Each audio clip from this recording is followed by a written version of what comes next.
বর্তমানে ডিফেন্স সমস্যায় সবাই ভুগছেন, কেউ কম কেউ বেশি, বাট ভুগছেন এটা সবাই। অপোনেন্ট থ্রু বল বাড়ালে তোমার ডিফেন্ডাররা নাজেহাল হয়ে পড়ছে, তারপরে অপোনেন্ট ক্রস করলে তোমার ডিফেন্ডারের আগে তার স্ট্রাইকার হেডে উঠে পড়ছে, তার সাথে ব্লক ম্যাচ আপ তো কাজ করছেই না ঠিকভাবে। তাই ভাবলাম এই প্রবলেমটা সলভ করা যাক। তো একদম ভিডিওটা স্কিপ না করে পুরো ভিডিওটা দেখো। আশা করছি এই ভিডিওটা দেখার পর ডিফেন্সে কিন্তু তোমরা অনেকটাই সুযোগ সুবিধা পাবে। তার সাথে এই ভিডিওতে পাবে একটা বোনাস ডিফেন্ডিং টিপস। তো যারা ইউটিউব থেকে দেখছো এরকম ইন্টারেস্টিং ভিডিও দেখার জন্য অবশ্যই চ্যানেলটা সাবস্ক্রাইব করে দিও, আর যারা ফেসবুক থেকে দেখছো অবশ্যই কিন্তু ফলো করে দিও। তো শুরু করছি আজকের ভিডিও। সবার আগে তোমাকে একটা ফরমেশন চুজ করতে হবে। দেখো, ফরমেশন তিন ধরনের হয়: 3 ডিফেন্স, 4 ডিফেন্স, 5 ডিফেন্স। যারা ডিফেন্সে একটু প্রো লেভেলের কাজ করো তারা 3 ডিফেন্স ঠিক আছে, বাট যারা ব্যালেন্স পারফরমেন্স করো, মানে ডিফেন্সও খেলতে চাও আবার অফেন্সে গিয়েও খেলতে চাও, তাদের জন্য কিন্তু 4 ম্যান ডিফেন্সটা হচ্ছে বেস্ট চয়েস।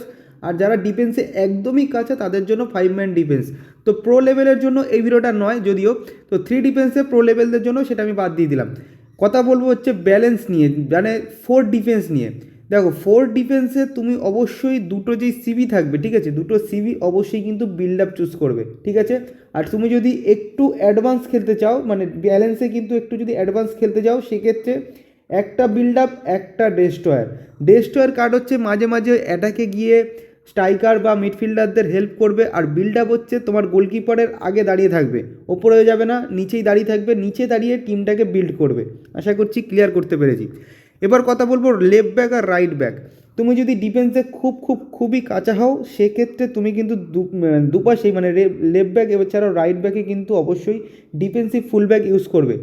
আর ধরো তোমার অপোনেন্ট, ঠিক আছে, তোমার অপোনেন্টের ধরো আর যে কোনো একটা উইংয়ে, তোমার অপোনেন্টের ধরো যে কোনো একটা উইংয়ে একটা তাবড় প্লেয়ার রয়েছে, ধরো মোহাম্মদ সালা রয়েছে ব্লিচ কালার, বা মেসি ব্লিচ কালার রয়েছে, বা লামিন ইয়ামালের ব্লিচ কালার রয়েছে। সেক্ষেত্রে তুমি একদিকে ডিফেন্সিভ করে দিতে পারো, একদিকে কিন্তু অফেন্সিভ করে দিতে পারো, ওকে। যদি এগেনস্টে মেসি থাকে, সেক্ষেত্রে তুমি এই যে আমি এক্সাম্পল স্বরূপ দেখাচ্ছি, আমার লেফট ব্যাকটাকে আমি কী করবো, ডিফেন্সে নিয়ে চলে আসবো, অনলি ডিফেন্সে, ঠিক আছে। আর যদি এই পাশটা ফাঁকা থাকে, রাইট ব্যাকটা ফাঁকা থাকে, তাহলে এটাকে কী করবো, আমি অফেন্সিভ খেলাবো। তাহলে কী করবে, এই রাইট ব্যাকটা ওপরে উঠে গিয়ে উইংটাকে সাহায্য করবে, উইং থেকে ক্রস করবে, ঠিক আছে। আশা করছি লেফট ব্যাক আর রাইট ব্যাক নিয়ে কারোর কোনো প্রশ্ন নেই। এটা কিন্তু টোটালি ডিপেন্ড করে অপোনেন্টের ওপর আর তোমার ওপর। তুমি যদি ডিফেন্সে খুবই কাছাও, সেক্ষেত্রে তোমাকে দুটোই ডিফেন্সিভ ফুল ব্যাক খেলাতে হবে। যদি তুমি একটু অ্যাটাকিংয়ের সাপোর্ট পেতে চাও, সেক্ষেত্রে অপোনেন্টের টিমটা দেখে নেবে কোন দিকে কোন প্লেয়ার রয়েছে। যদি সে উইং প্লে করে, তাহলে তো তুমি তুলতে পারবে না প্লেয়ারগুলোকে, আর যদি সে উইং প্লে না করে, সেক্ষেত্রে একদম তুলতেই পারো, কোনো সমস্যা নেই। আশা করছি বোঝাতে পেরেছি। এরপর হচ্ছে ডিফেন্স মিডফিল্ডার। দেখো, যদি তোমার কাছে একটা ডিফেন্স মিডফিল্ডার থাকে, সেক্ষেত্রে তুমি অ্যাঙ্করম্যান খেলাবে। যদি তুমি দুটো ডিফেন্স মিডফিল্ডার ব্যবহার করো, অনেকে 4-3-2 ফরমেশনটা ইউজ করে, তো সেক্ষেত্রে যদি দুটো ডিফেন্স মিডফিল্ডার তোমার কাছে থাকে, সেক্ষেত্রে কিন্তু একটা অ্যাঙ্করম্যান, একটা box to box. Box to বক্সের কাজ হচ্ছে সামনের বক্সেও যাবে, নিজের বক্সেও আসবে। আশা করছি ক্লিয়ার করতে পেরেছি। এবার বলো 5 ম্যান ডিফেন্স। 5 ম্যান ডিফেন্সে যেরকম অ্যাটাকিং ফুল ব্যাক তোমাদের বললাম আমি, লেফট ব্যাক রাইট ব্যাক, আর সিবিতে যখন তোমরা তিনটে সিবি পাবে, একটা বিল্ড আপ কিংবা ধরো দুটো বিল্ড আপ খেলালে, একটা এক্সট্রা ফ্রন্টম্যান খেলালে, তাহলে কী হবে, 4 ম্যান ডিফেন্স কিন্তু হয়ে যাবে, মানে 4 ম্যান সিবি কিন্তু হয়ে যাবে, ঠিক আছে। এক্সট্রা ফ্রন্টম্যান খুব রেয়ার কার্ড হয়, তোমরা দেখবে, পেলে ভালো, না হলে একটা ডেস্ট্রয়ার খেলাতে পারো, আবার দুটো বিল্ড আপ খেলাতে পারো, তিনটে সিবির ক্ষেত্রে, ওকে। আবার অনেক নতুনদের কাছে প্রশ্ন হতে পারে যে বিল্ড আপ, তারপরে হচ্ছে তোমার ডেস্ট্রয়ার, অফেন্সিভ ফুল ব্যাক, এগুলো বুঝবো কী করে। দেখো, তার জন্য বুঝতে হলে তোমাদেরকে প্লেয়ার ডিটেলসে যেতে হবে। এটা একমাত্র নতুনরাই জানে না। যাই হোক, প্লেয়ার ডিটেলসে চলে আসবে। এখানে তোমরা দেখতে পাবে, যে দেখতে পাচ্ছ দ্য ডেস্ট্রয়ার। তারপরে এই লেফট ব্যাকটার প্লেয়ার ডিটেলসে যাচ্ছি। দেখো, এখানে লেখা রয়েছে ডিফেন্সিভ ফুল ব্যাক, আবার অ্যাটাকিং ফুল ব্যাকও থাকে, অফেন্সিভ ফুল ব্যাকও থাকে। এরকম কিন্তু প্লে স্টাইলগুলো তোমাদেরকে বুঝে শুনে পজিশানে খেলাতে হবে, তাহলেই কিন্তু ডিফেন্সটা একটা শেপে থাকবে, ওকে। ইন গেম যখন তোমরা গেম খেলবে, তখন দেখবে অপোনেন্ট অনেক সময় এরকম তুলে তুলে বল দেয়। ঠিক সেই সময় কী করবে, ডাঁয়ে বাঁয়ে কোনো দিকে না, মাথা দিয়ে হেডটা মেরে গোলকিপারকে দিয়ে দাও। হেড দিয়ে বল মারলেই কিন্তু তোমার গোলকিপার একদম গ্রিপ করে নেবে, একদম সেফ অপশান।